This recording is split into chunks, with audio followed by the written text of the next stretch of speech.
Hello and welcome to ICDD's in-session webinars. Soon you will hear Professor T.N. Guru Rao present A Pictorial Approach to Comprehend Symmetry in Molecules and Crystals, Part 3.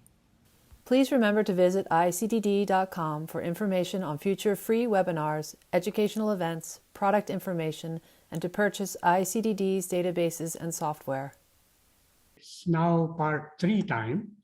We had the first 2 parts where we tried to cover several aspects associated with symmetry, particularly concentrating on how and why symmetry develops and why is it important, but in case of solids and in crystals.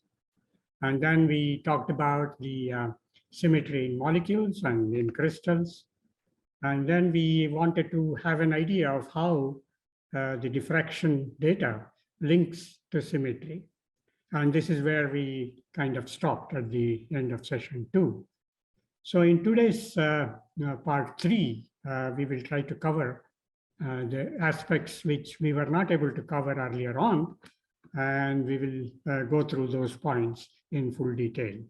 So to make it a bit clear, we talked about the 3-dimensional objects and the representation of stereographic projections in some detail to start with in the part 1.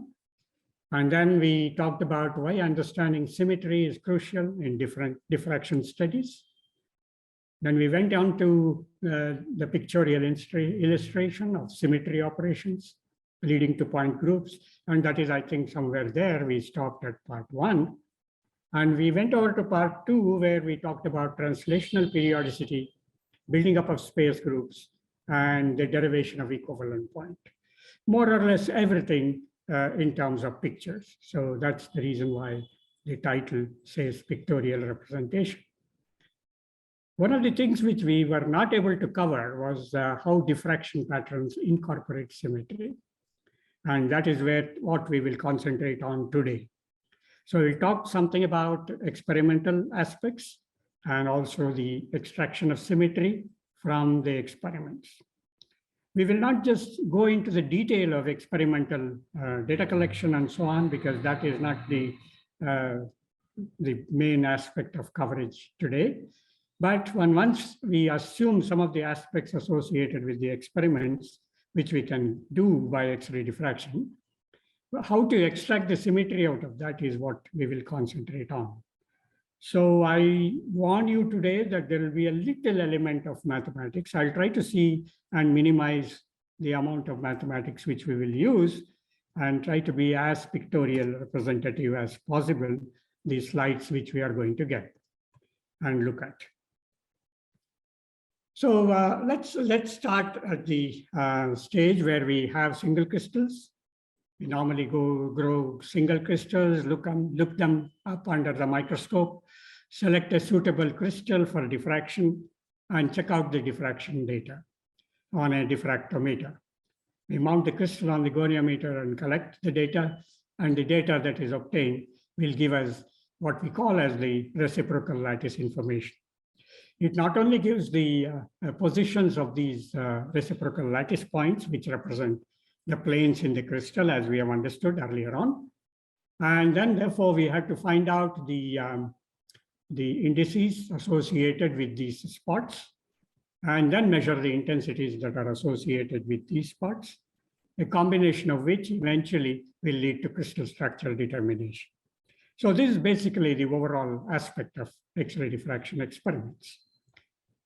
When we do the powder diffraction data, what happens is that the information that is contained in this 3-dimensional reciprocal lattice information gets converted to 1 dimensions, but all the information that is present here is also present in the case of powder diffraction, except that we have a significant overlap as a consequence of going over from 3-dimensional data to 1 dimensions.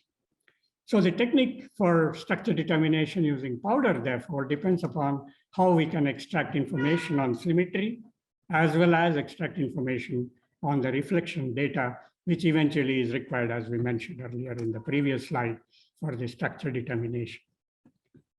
So let's go a little deeper into these aspects, but without going, as I mentioned already, to the real experimental detail. So we have a typical CCD image when we do a single crystal data will look like this.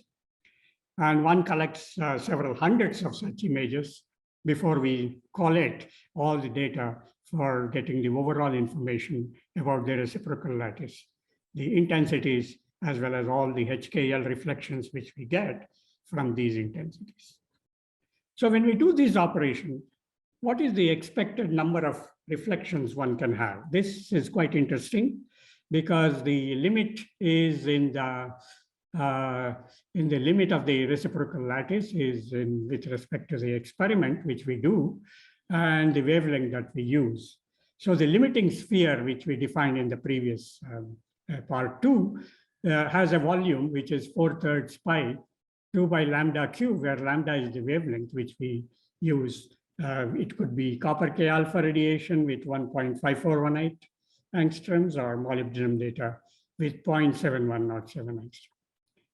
And this total number of reflections we can expect in an experiment of this kind in the limiting sphere range will be this quantity, which is the volume of the limiting sphere divided by the volume of the reciprocal lattice. The volume of the reciprocal lattice is, once we have the cell dimension information, is A dot B cross C. So we therefore have N is now this quantity 33.5 divided by volume of the reciprocal cell times lambda cube. So N, therefore, the total number of reflections will be 33.5 times volume of the direct cell divided by lambda cube. So if you have an orthorhombic crystal with dimensions 8 by 10 by 20 angstroms, which gives rise to a volume of 1600 angstrom cube, we have with copper K alpha radiation, we anticipate 14,700 reflections. And with molybdenum, we anticipate 1,49,000 or 149,000 reflections. So this is the enormity of the data which we have, and that is the beauty of X-ray diffraction. The enormity of the data determines what we call as overdeterminacy. So what the amount of data which we have is really overwhelmingly high compared to the actual parameters which we have to determine in terms of the positions of the atoms and the thermal parameters that are associated with the atoms. And therefore, the total number of reflections which we get is significantly very important. And in that context, the data from a single crystal is more appropriate than the data from a powder diffraction. However, powder diffraction, we must always keep telling in the background, has all the information about all these total number of reflections which we can get. And there must be a way in which we have to plan in such a way that we should be able to access these. Whether we access all the reflections or we access all the measurements which we do in a powder diffraction, we will discuss later. Out of these full N values, it so happens that the two hemispheres are equivalent of each other. That means to say for any given measurement, HKL, the intensity of HKL is equal to the intensity of H bar, K bar, L bar, minus H minus K minus L. So if there is a reflection 1, 1, 1, the reflection 1 bar, 1 bar, 1 bar, these two intensities will be equal. And therefore, a diffraction pattern which we record is always centrosymmetric, irrespective of the fact that the crystal system may be centrosymmetric or otherwise non-centric. So keeping all these points of view, this is the experimental data which we have. We now start to proceed how we identify the symmetry that can be associated with these systems. This is just to illustrate that the powder diffraction data also has all the data we need in three-dimensional space for the reciprocal lattice. In fact, the measurement here is with respect to 2 theta. So for every 2 theta measurement, we may have, let's say, between 0 and 90 degrees, we may measure it at intervals of 0.02 degree per measurement. And so we will have thousands of measurements. But these measurements will have more than one reflection at different positions, and that is the overlap problem, which can be sorted out now. There are methodologies which are developed for powder diffraction data to isolate these out, and in principle, it should be possible to get the reciprocal lattice information as accurately if not as many as in the case of a single crystal data. So the accuracy then becomes very crucial, and therefore the modeling for the structure determinations becomes fairly straightforward. And that is what the next slide says. This slide tells us that we have a unit cell to be determined. We have to determine the Laue symmetry, which now brings in the symmetry aspect into account. We have to analyze the intensity statistics. So either it is centrosymmetric or non-centrosymmetric system. And then there is what are known as systematic absences. We will come to that in a little while. And in fact, we are going to discuss a lot about these systematic absences during this particular talk. The point group symmetry of the unit cell always determines the symmetry of the diffraction pattern. And that is what we refer to as the Laue symmetry, which we have already discussed before, but we will once again bring in with respect to the nature of the diffraction pattern. The translation symmetry elements, which are existing in the crystal system, particularly in the unit cell and eventually the translational periodicity which generates the entire crystal, these introduce what are known as systematic absences. That means there will be a systematically absent Bragg spots. These are due to the centering of this lattice, to the presence of the glide planes, to the presence of the screw axis.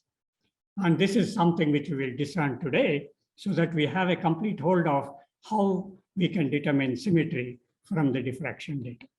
Once we have analyzed this part, and that will all be covered in today's talk, then one can go for the structure determination protocol, which decides on the determination of the structure. What we therefore get from an experiment is the intensity I and the HKL, the indices associated with the planes, from which we can get what we call as the structure factors. And it is the structure factor which eventually leads to the determination of the electron density distribution. The modulus of the structure factor is the square root of the intensity. And therefore, there is a quantity which we have to determine or identify or guess, and that is the quantity called phi of HKL, which generates the phase problem. And this is how we go towards the structure determination. Now, we are not going through the details of structure determination today, but we will stick ourselves up to these two initial points and see how we can get, based on the diffraction data, how we can derive the symmetry information from the data set which we have from an experiment, either powder or single crystal.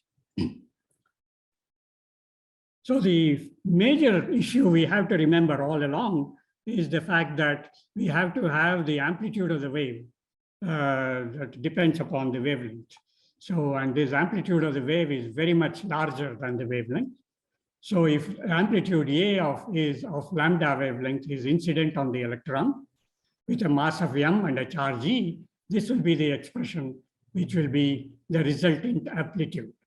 A being the amplitude of the wave, then E and m are the charge and the mass of the electron.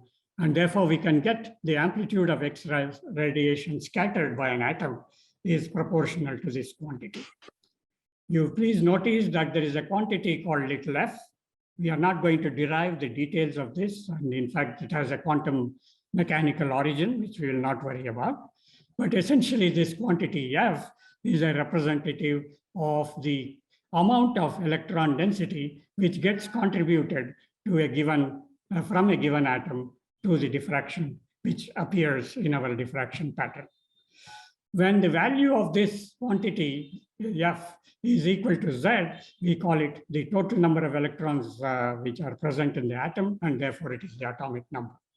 So the atomic number will be the total number on which the amplitude depends. It will be proportional. The amplitude of the X-ray scattered will be proportional to the total number of electrons when we have the incident radiation coming at an angle of 0.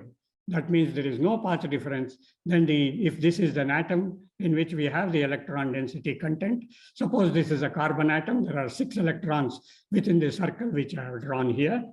Then we will have all the 6 electrons participating in the scattering. As the scattering angle changes, at small scattering angles, we will have the path difference, which gets induced due to the fact that this distance dA and this distance BE, there is a difference BC, there's a difference between them, and this difference will be equal to the so-called path difference. The path difference becomes very large when we go to higher angles. In fact, dA plus AC, dA plus AC will now be the phase that is associated at very large angles. The information that is contained in this slide looks a little complex and a little out of place right away from the discussion point of view, mainly because of the fact that now we should remember that whatever scatters X radiation are the electrons in the given crystal. So we have the crystal containing atoms. Atoms form molecules. These molecules are arranged following our symmetry, which we have identified in the first two classes. And therefore, we see there in this particular case, the presence of an atom is very, very crucial because it is that electron density which is associated with the atom which causes the intensities to come up with respect to various planes. So we have to keep that in mind. So in order to appreciate it a little further, we see that as we go along the sine theta by lambda, that means as we increase the scattering angle, Bragg angle, the scattering that is associated with a given atom keeps on decreasing asymptotically. As far as the anions are concerned, they will fall off fairly rapidly. The cations, electrons are loosely packed than in the cations, and therefore you see that the electrons, in case of chlorine, they fall off slowly, whereas in the case of cesium, they fall off very rapidly. And therefore, the atomic scattering factor is an issue, which is now the quantity little f, which we saw associated with the amplitude. So the amplitude coming from a given phase, amplitude coming from a given plane depends upon the value of f associated with the atom, which is now contributing to that particular plane. Please note, this is a very important fact, that it is not necessary that an atom should be associated with the plane. The atom can be anywhere in three-dimensional space, governed by the symmetry rules within the unit cell. But the contribution of each and every atom to a given particular diffraction plane has to be now evaluated, and that will contribute to the amplitude and therefore the intensity that comes from the diffraction plane. So we have to therefore, in our diffraction measurement, we have to identify the diffraction plane, and from the diffraction plane, we have to identify the intensity this is coming out. The intensity depends upon how the atoms are distributed inside the unit cell, obeying the rules of symmetry. So if the symmetry is controlling how these atoms are arranged, then obviously the intensity which comes out is also controlled and by the rules which are governing the positions of the atoms. And hence, in principle, by looking at the distribution of intensities, we should be able to identify the symmetry that is associated with the unit cell. Let us look at it very, very carefully, and at the same time try to understand how the symmetry relationship automatically comes up. And therefore, whatever we learned in the first two, the webinar series, in this series, first two talks, are essentially to build in the concepts of symmetry. But what we observe from an X-ray diffraction experiment is the symmetry directly in terms of the intensity distributions and the value of the plane from which these intensities are coming. And therefore, the analysis of the intensity statistics will tell us immediately the nature of the diffraction condition, and therefore lead us to the determination of the symmetry that is associated with the diffraction experiment. This is all looking slightly complicated, so I will make it more simple as we go along. Start from the basics. So we go from the Bragg condition. All of you know Bragg's law, but I will just go through the basics of Bragg's law just to illustrate that if we have a plane from which there are atoms in this particular case situated at A and C, all points on the plane, let's say they are not atoms, but points on the plane. These points on the plane will scatter the incoming radiation and follow the rules put forward in the Bragg's condition. That is, we should have the path difference in this particular example. If there is a plane which is out of this, let us say this is the 0 plane, then there is the first plane out of that, which is at a d value. The distance is HKL. So this is the first plane out of this 0. So in which case we have an addition of PB plus BQ, extra path length, which is traversed by this particular wave or path compared to the path that is followed at this point E. So we therefore have a path difference of PB plus BQ. And in order to satisfy the Bragg condition, this is actually the value which is equal to 2d sine theta by geometry. And this should be multiple of lambda. That means n times lambda. So 2d sine theta is n lambda, where n can be 1, 2, 3, and so on. We'll now define the Bragg condition. So only if and only the Bragg condition is satisfied, we will get diffraction, and therefore we observe the reciprocal lattice point. This we have already seen in the previous 2 lectures. Now, let us see how the amplitude of the X-ray scattered from each atom in the unit cell depends upon. Suppose there is an atom in the position of the unit cell. The atom position in the unit cell dictates what should be the final amplitude and therefore the intensity that comes out from a given plane. Suppose the atom is at 0, 0, 0, the phase is 0. I'm showing that particular atom sitting here at 0, 0, 0. The phase change is 0, the path difference is 0, therefore the phase is also 0. So the first plane out of this, which is at a distance of d of HKL, will now, based on the Bragg condition, will have a path difference of lambda, and therefore the phase difference of 2 pi. The second plane will be delta equals 2 lambda, phase difference of 4 pi, and so on. So scattering is from an atom at x, y, z, and not in the plane. Path difference of X-ray scattered by the atom at x, y, z. So what it tells us here is, suppose there is an atom x, y, z in the unit cell. This particular atom is not associated with the plane which is passing through HKL. So suppose d of HKL is the plane from which we are looking at the intensity which is coming out from the diffraction experiment. Then it is the contribution of the atom at x, y, z, which is now at a distance, parallel distance of d, capital D of HKL to d of HKL, the ratio of d of HKL to small d HKL, d capital HKL to d small HKL, that d small HKL divided by lambda. This is the path difference, and therefore the phase difference will be 2 pi times that. So we therefore have a phase difference that is associated when the atom is at x, y, z. So suppose there is an atom at x2, y2, z2 somewhere here. Again, we draw a line parallel to this. Its contribution to d of HKL can be evaluated as capital D of HKL by small d of HKL divided by lambda, and the corresponding phase difference can also be calculated.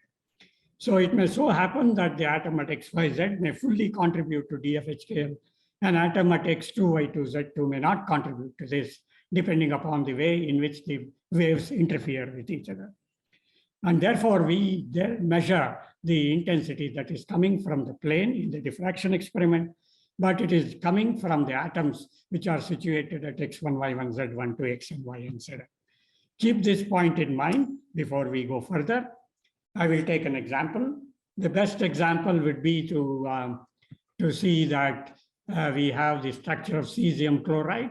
We take this structure of cesium chloride as an example because it's a very straightforward, easy example. Cesium is at 0, 0, 0, and chlorine sits at half, half, half.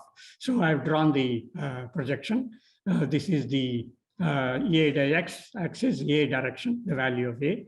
And this is the value, which is again A, because cesium chloride is a cubic crystal. And we have the atom at 0, 0, 0, and there is an atom chlorine, which is at half, half.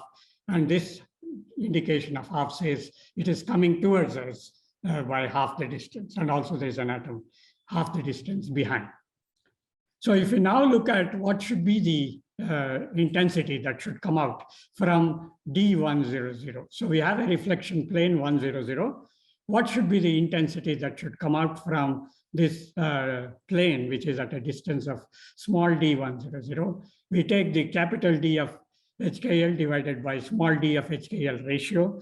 The capital D is now, of course, since the atom cesium is at 0, the contribution to the phase change is 0. So I of 0, 0, 0 can be calculated in using this expression I of HKL is equal to sum over 1 to all the atoms in the unit cell. In this case, there are only 2 atoms in the unit cell. So sum over 1 to n of cesium, which is at 0, 0, 0, and chlorine at half, half, half. The contributions come as Fn cosine phi n whole square plus Fn sine phi n whole square. So the intensity is calculated in a very straightforward way. Because I of 0, 0, 0, the chlorine is at a distance of half A, and therefore the path difference will be lambda divided by 2. So capital D of HKL by small d of HKL will give rise to lambda divided by 2. So the corresponding phase difference is pi. And so I of 0, 0, 0, we can write as FCS, that is the scattering factor due to the cesium atom, cosine 0, plus the scattering factor due to chlorine atom, cosine pi whole square, plus the F of CS sine 0 plus FCL sine pi whole square. If you substitute for cosine 0 and cosine pi, we will have FCS minus FCL whole square. So the intensity is 0, 1, 0, 0 will be FCS minus FCL whole square. Now, what we have to do is we have to take the value of the atomic scattering factor FCS and the atomic scattering factor FCL, which occur at a value which is corresponding to 100 in sine theta by lambda. So we have to go back to the scattering factor curve, which I showed you before, this one, and we have to write the corresponding sine theta by lambda for the value of D of 100. And suppose it is somewhere here, we read this value for the F chlorine and this value for FCS. So we can get these values. They are not necessarily proportional or equal to Z. They will be less than the value of Z. So those two values will go in there and we substitute that value and we can calculate I of 100. I'll show you the way in which we calculate in a little time now, in a little bit of time now. So if you take F I 100, it will be FCS 0, FCL pi, and so on. So we get FCL minus F of CL square. And similarly, we can calculate 200.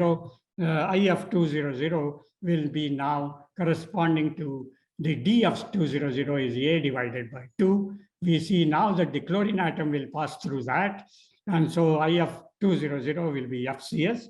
Since cesium is at 0, the phase is always 0.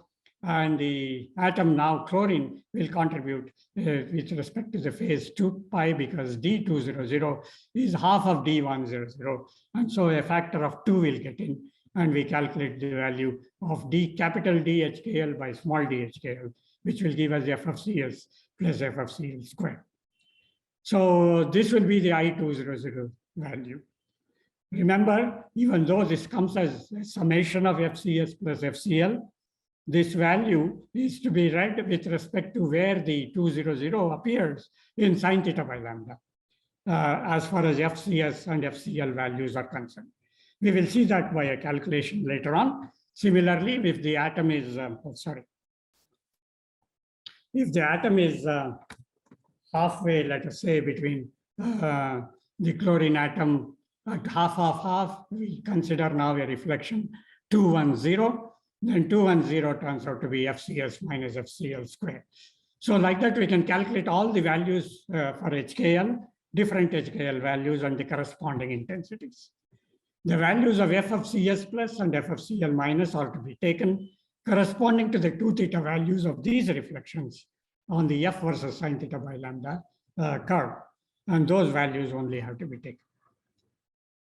It is not necessary that we can have a very simple structure like cesium chloride. We can have a complicated structure where there are hundreds of atoms or so on. And then it is not easy to do the way we just described. So we have to have a general expression for calculating the intensities. And that is illustrated in this particular slide. You take, for example, the position 0, 0, 0. the plane passing through 0, 0, 0 will have a phase 0. And then let us say there is an atom which is sitting at x, 0, 0.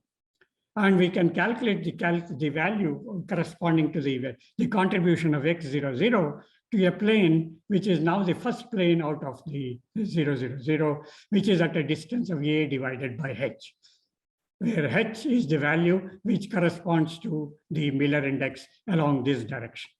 Because the atom is on the value x, 0, 0, that means we have k equals 0, L equals 0. So we are considering this plane, which is now 1, 0, 0.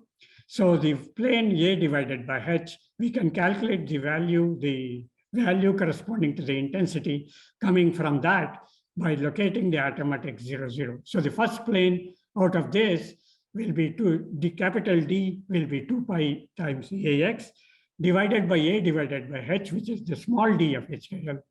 This will come out to be 2 pi HX. Likewise, if there is an atom at 0, Y 0, we will get it as 2 pi HY, KY, sorry. And if there is an atom sitting at X, Y, 0, we will get a value equal to 2 pi HX plus KY. That means the contribution is now to this particular plane, which is now passing through H as well as K, and therefore it is HX plus KY. So if there is a general atom sitting at X, Y, Z, then we get a value which is 2 pi times HX plus KY plus LZ with amplitude proportional to F. So this all looks still very complicated, but when we actually go in and calculate this value, I of HKL for a set of atoms sitting at X1, Y1, Z1, X2, Y2, Z2, and so on, with different atomic factors. Let us say there is an atom, oxygen here, a chlorine here, a bromine there, and so on. Then the corresponding values for the scattering factors have to be read out, and they should get to be filled in to these positions. So we have, therefore, intensity of HKL that comes out to be sum over 1 to n, where n is the total number of atoms in the unit cell, f of n cosine whole square, and f of n sine whole square. So if we now substitute this for cesium chloride, we can calculate different values of HKL. For example, for I of 420, it turns out that CS is at the origin. So this is FCS plus FCL cosine 2 pi 6 divided by 2 whole square, H plus K plus L, 4 plus 2 plus 0, that is 6. 6 divided by 2 is appearing here. So 2 pi times 6 divided by 2, and therefore this becomes FCS plus FCL square. So we can calculate all the values of HKL that way, and we will go a little faster at this moment. We see that we can calculate 100, 200, 300, etc. So we get all the values corresponding to the D value, the sine theta by lambda. So we can read out that particular value for the F, for CS, F for CL. For example, 100 comes at 0.12 in sine theta by lambda. So we read it out at 0.12. The corresponding sine theta by lambda values, which happen to be 50 and 15, not 54 and 18. As you see, they're reduced. And we then substitute these values and get the intensities. So that is how we get a powder diffraction pattern. We have 100, 200, 300, 210, 420 at different values of sine theta by lambda. So if we now compute what should be the calculated intensity versus sine theta by lambda, we get this particular graph of intensity versus 2 theta. And this is the X-ray diffraction pattern for cesium chloride. You see, therefore, that the diffraction from the experiment gives rise to the intensities. And the last half an hour I spent essentially to bring out this particular issue, because this is a very crucial issue. We should remember the scattering is done by the atoms, point number one, and the scattering is, the intensities are measured with respect to planes, and the planes therefore have contributions from individual atoms, depending upon the path difference and the phase values that are associated with these atom positions in the unit cell. The intensity takes different values. So as a result, we have a powder diffraction pattern, which will look something like this: one strong, one weak, weak, strong, weak, and so on. This kind of a diffraction pattern will appear, and it is very characteristic of the given structure. Now, having seen that, we now go to the next issue, we have looked at the intensities, how we calculate the intensities with respect to planes. But when we want to determine the structure, we need the so-called structure factors. These structure factors are the values which are essentially the square root of the intensities, which will give us the modulus. And we need, as I mentioned earlier, the phase problem has to be solved to determine the structure. However, for in the experimental data for a centrosymmetric structure, for every x, y, z, there is a corresponding xn, yn, zn. And therefore, we can see that the experimental values, the Fn sign value becomes minus of Fn. And so for centrosymmetric structures, the value is the sign value goes to 0. And therefore, we always have a real quantity when for centrosymmetric structures. So the structure factor is real for centrosymmetric structures. We will work out the way in which the structure factor appears, because that is something which is very, very important for structure determination very quickly before we go to our symmetry considerations. So I will just go through this slide very fast. If you have a phase to be calculated associated with the amplitude of magnitude of A is here. The amplitude, it is the quantity which is cosine plus I sine now, because we are talking about the amplitude, not the cosine square and sine square.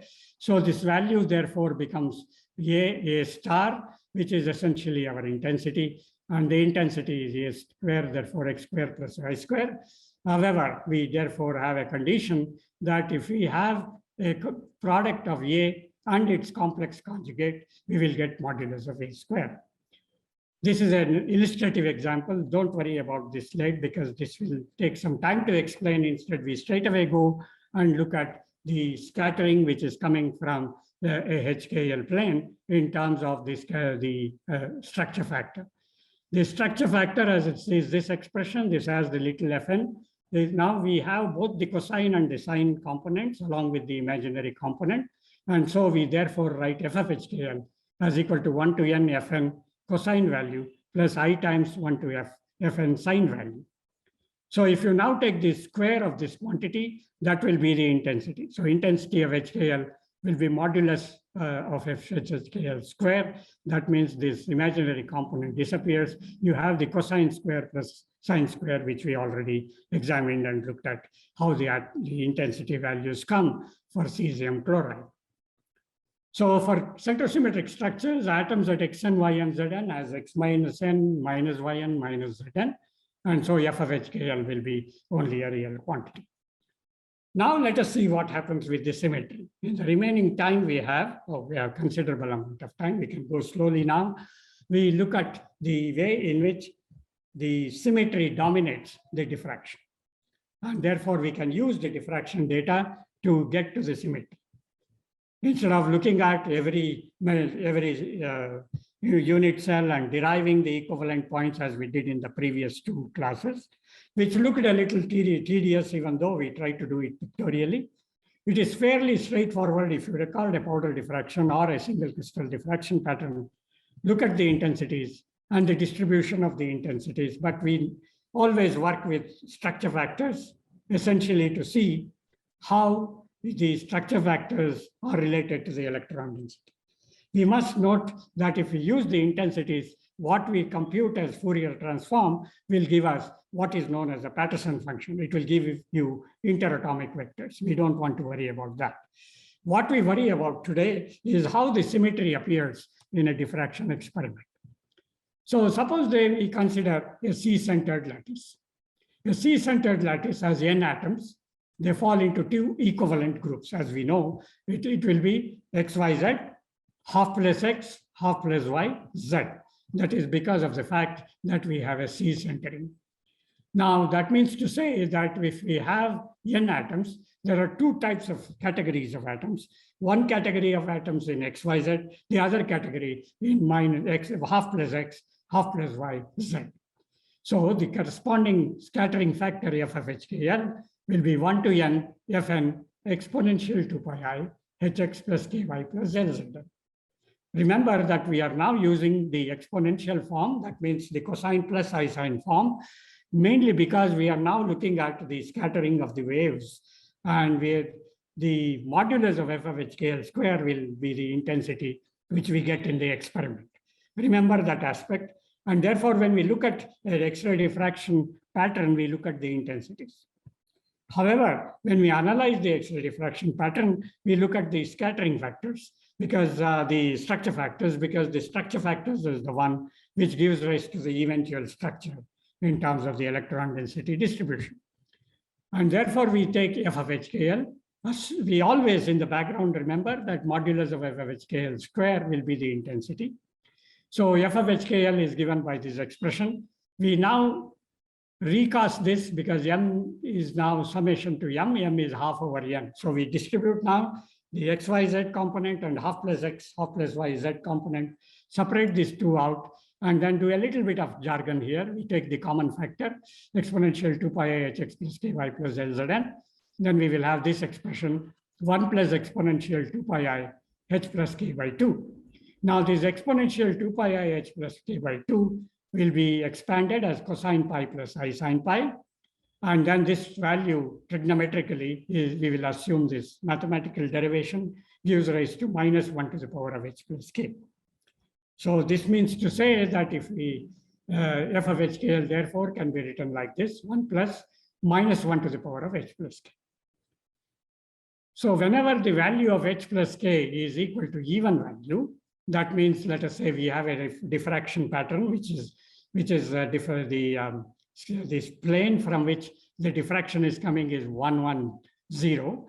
Then h plus k is even 2n. So this 1, 1, 1, 1, 1, 0 reflection or 1, 1, 3, whatever be the value of L, it does not matter. As far as the h plus k is even, that particular f of HKL, that means that particular intensity will appear.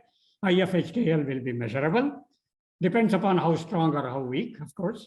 On the other hand, if it is an odd function, h plus k odd, that means if we have reflections like, say, 2, 1 something, 2, 1 is the value of L, then 2 plus 1 is odd, and that value will disappear.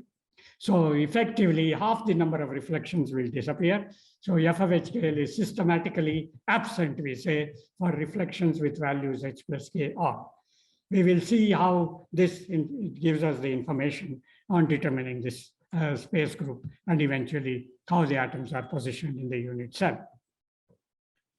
Suppose we extend it to the F-centered lattice, we will have 4 values. And therefore, instead of m being n by 2 in the case of C-centering, we can now take m as equal to n divided 4. I will have these slides in display. This will be, of course, in the lecture as well, but I will go through very fast now because we will do the same mathematics, except that we have to do it for all these ones now. The atoms at half plus y, half, x, half plus x, y, half plus z, half plus x, half plus y, and z. So we have 3 sets of atoms which are equivalent of x, y, z. We know that in case of F-centered lattice. And therefore, the f of HKL can be recast. And this recast value will turn out to be 1 plus minus 1 to the power of k plus L, h plus L, and h plus k. Which means to say that if HKL are all even or all odd, we will have k plus L, h plus k will all be even, then only it will be present. So the f of HKL will have a value. That means we measure the intensity. The intensity will be 0 otherwise. And so we will have a significant number of reflections, which will be absent when we have a F-centered lattice. I have taken the example of zinc sulfide, and zinc sulfide is just to show you, zinc is at 0, 0, 0, and sulfur is at 1/4, 1/4, 1/4. So we see that the values turn out to be that the f of HKL square will take this value. So the possibilities are that we will have only certain reflections present when these conditions are satisfied. And these are referred to as the systematic presences in this particular case, because these are the possibilities. What you see in the international tables are the entries corresponding to systematic presences. That means the other ones, that is the odd ones, will be absent. So for example, if the C-centered lattice, h plus k odd will be absent. But what the international tables will tell you in a C-centered lattice is H plus K even is present. It's the same thing. But we should remember that the international tables is what we will be referring to. I will take examples from that in a little while from now, maybe in a few minutes from now, at which time we will realize how we get to the symmetry information. So to make it very quick, now we have a primitive lattice. So this is something very important. Whenever you have a primitive lattice, we have 14 Bravais lattices. So primitive lattice corresponding to different crystal systems, we will have no systematic absences.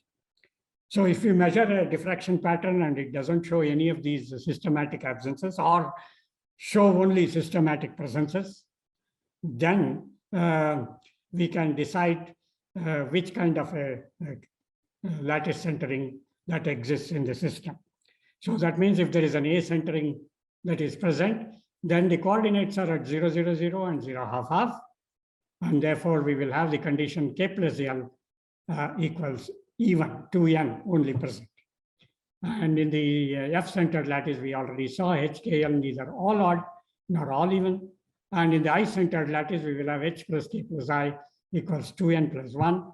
And these are therefore the so-called, in this case, these are systematic absences that are listed with respect to different kinds of centered lattices. So remember, in the previous class, we discussed about the types of centering we can have, the lattice centerings. And we talked about the primitive lattice, the C-centered, the F-centered, the I-centered, talked about the 14 Bravais lattices. Now, by just looking at the diffraction pattern and analyzing the systematic absences, let us say, of the reflections, in principle, we will be able to find out what is the nature of the centering that is present in the lattice. So the way in which it is done, in fact, is to do the experiment, record all the diffraction pattern for HKL values. So you have the I of HKL, and then now arrange the I of HKL in such a way that we look for systematic absences. And if these systematic absences are present, then we know the nature of the lattice center. So obviously, if we have a primitive lattice, there is no systematic absence. And so all primitive lattices, whether it is in triclinic or in monoclinic or in orthorhombic and higher, they will all be not showing any systematic absences. Remember that point. Now, we go to a situation where we have lattices, which could be primitive or which could be centered. But now we look at the consideration that they have glide planes. Suppose there is a glide plane which is passing through the origin and parallel to 0, 0, 0, 0, 1. Then for every x, y, z, we have a half plus x, y, z bar. We have seen this with pictorial representations in earlier 2 classes. So if you have missed the first 2 lectures, please go through them again. Otherwise, this continuity will be missed. And so we have x, y, z. We have half plus x, y, z bar. So again, we go to f of HKL. We divide the number of atoms in the unit cell to half the atoms belonging to x, y, z, the other half to half plus x, y, z bar, and then we calculate the value of f of HKL. And whenever we have a projection reflection, now we look at projection reflections. So the glide planes affect projection reflections. The general reflections are due to, the absences in the general reflections are due to centering of the lattice. The systematic absences we see when we look at projection reflections like HK0, 0KL, or 0L, 0, and so on. In these cases, whenever we look at projection reflection, HK0, 0KL, and of course, H0L. So all these will have, if they have systematic absences, then we can determine the nature of the glide plane. And that is what is listed here. If you have an A glide, the translation is A by 2. So whenever we have a translation involved inside the unit cell, for example, in the centering, we have a translation that generates XYZ, half plus X, half plus YZ in case of C centering. In the case of a translation periodicity, which is now divided by 2 in the case of a glide, if you have a by 2 in which case we have a systematic absence in the HK0 plane. And if you have a B glide, it will be B divided by 2, K is equal to 2n plus 1. Obviously, in a A glide, it will be either A by 2 or B by 2. And then we have an N glide, which is A plus B by 2, which is the diagonal glide, and so on. So we therefore see the presence of translationals less than 1 unit in the unit cell, which we have identified earlier on as the symmetry elements possible due to the translational periodicity in the unit cell in crystals. So in other words, the glide planes and the screw axis are present only in crystals, as you already know, and therefore we have these systematic absences. So this table tells you the glide plane, which is 1, 0, 0, so 0 KL, HO 0, HHL. All these systematic absences are written here. The conditions for the presence is given here. I've purposely given sometimes absences and sometimes the systematic presences, basically to tell you that the international tables will consist of only systematic presences. So we should remember that. Similarly, we can work out the conditions that are required for the screw axis, because it is the next symmetry element which will have a half translation in the unit cell.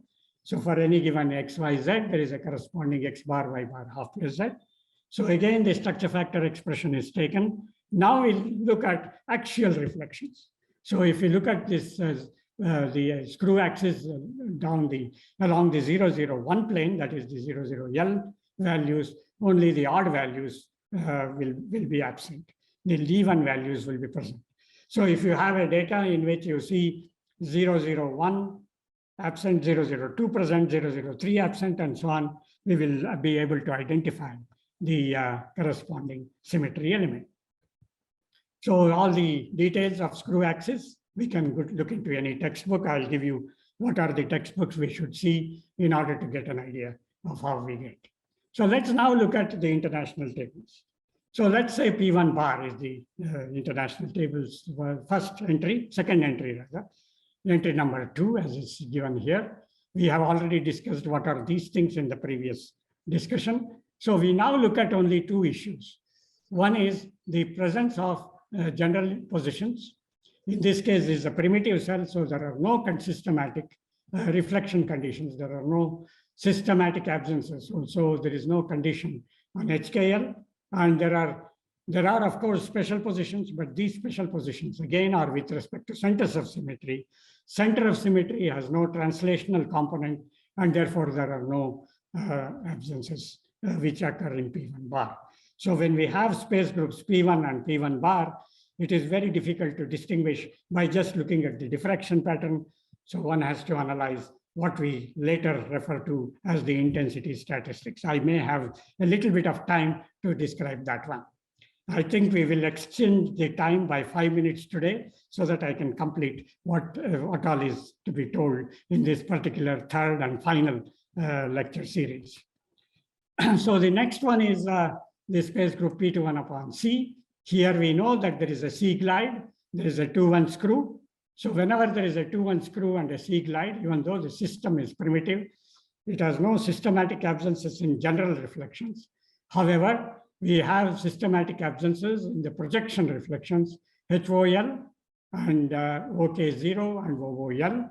You see the HOL reflections, that is because H0L, L even will tell us about the presence of the C glide, and the presence of the 2-1 axis is in terms of 0K0. The systematic absence 00L is a part and parcel of H0L, and that will also appear, so it is redundant. So we have, therefore, the condition due to the presence of the glide, C glide, and the presence of the 2-1 screw. And these are the special positions. For special positions, we will have additional systematic absences because the special positions 2-1 screw axis will generate 2-fold as well as 1 bar, and we will have, therefore, it looks as though there is a centering that is introduced here, and therefore we get the HKL, K plus L even, as the special set of operations, systematic absences. So similarly, in 2-1, 2-1, 2-1, we have H00, H even, OK0, K even, OOL, L even. And therefore, we have these systematic absences which occur due to the presence of the translational elements which are present inside the unit cell, which are half translations involved. Either it is a glide plane or it is a screw axis. So as you go to other systems, we will not have time to go through this. We will have this issue of identifying the systematic absences. So the other issue which we already discussed is that the intensity of HKL is equal to intensity of H bar, K bar, L bar, and this is known as the Friedel's law. I have put all these equations essentially to tell you that when you go through the textbooks, you will see all these equations, but these equations are not now mind-boggling because you have now an understanding of the symmetry that should exist in terms of this identification of the symmetry, and the presence of systematic absences will identify the symmetry which you want to get. And therefore, in principle, the idea of systematic absences and the unit cell interaction between the two is very clear. And I will tell you a little more about that as we start to close this particular talk. So the P1 and P1 bar, for example, can be distinguished by looking at how the intensity distribution appears after we do what is known as a Wilson plot, after we do the analysis of the scale and the temperature factor. We can now look at the intensity distributions. Essentially, for the centrosymmetric distribution is different from the non-centrosymmetric distribution. So there are other factors which will go with the statistics. The intensity depends, the intensity distribution has nothing to do with where the atoms are sitting, but it has to do with how the atoms are contributing to the overall intensity distribution. And that is the reason why the non-centrosymmetric curve is different from the centrosymmetric curve. And we can use this information to distinguish between those space groups in which there are no systematic absences. So in those space groups where we do not have translational periodicity induced elements, that means glide planes, screw axes, and so on, and also the lattice centering. If these are missing, and it is only a primitive lattice with no translational component symmetry, but center symmetry or a twofold symmetry, mirror symmetry, all these are the symmetry elements which will not show any systematic absences, then we have to go and identify them by looking at the intensity statistics. So this in a nutshell is what I wanted to tell you. So let me gather the points together, because I know that we went very, very fast today, but we had to go and understand how the diffraction comes up, and then identify the intensities that are coming out from these experiments. And we see that because of the presence of the symmetry elements and the symmetry operations which are governing the particular unit cell, the atom distribution, therefore, now is the one which is important to give rise to the intensities associated with the planes. So the intensities associated with the planes, therefore, follow the symmetry operations. And if, therefore, the unit cell has a C-centered lattice or any kind of a centering, the centering will now give rise to systematic absences in the intensities. And therefore, we can determine the nature of the unit cell. So by looking at the intensity distribution, it is possible to identify the lattice centering, the presence of the glide planes, the presence of the two and screw axes, and so on. And so effectively, the diffraction experiment, once performed, and the intensity distribution analyzed will tell us about the space group in which we have to now go ahead and determine the structure, doing the Fourier transformations of the structure factor after solving the phase problem. So this is what we wanted to cover in the three talks: the three-dimensional objects and representation of the stereographic projection, why understanding symmetry is crucial in diffraction studies, pictorial illustration of symmetry operations leading to point groups, translational periodicity and building of space groups, how diffraction patterns incorporate symmetry based on the experimental aspects and extraction of symmetry. I hope, I know I was very fast, but I hope some amount of clarity has gone in. the information which has come from these 3 talks. And that is the whole idea of what I wanted to do. And these are some of the textbooks which I have already referred to in the earliest class, but also now referring to that. And I acknowledge all my students, postdocs, and project assistants, funding from INSA.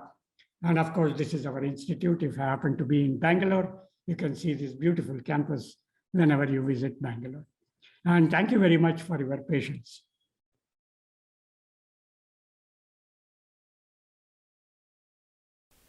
Don't forget to like and follow ICDD on Twitter, Instagram, LinkedIn, and Facebook. More information on icdd.com. Contact us at info@icdd.com.